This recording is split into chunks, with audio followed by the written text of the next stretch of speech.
am Dr. Petagaye Scott-Brown. I am one of the pediatricians from Bustamante Hospital for Children. So this conference that we're having is the second annual cancer conference.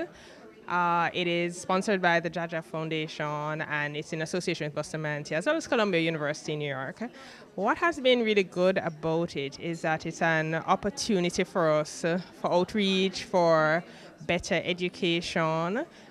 This year we're looking at important things like just clues to making an early diagnosis, the role of nutrition, the role of the psychosocial support for patients. So all of these are important things in care of children with cancer.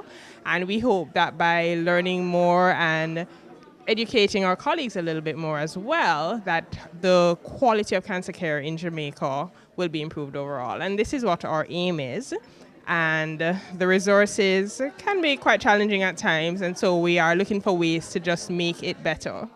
So this is our mandate, and this is what we continue to do. Thank you.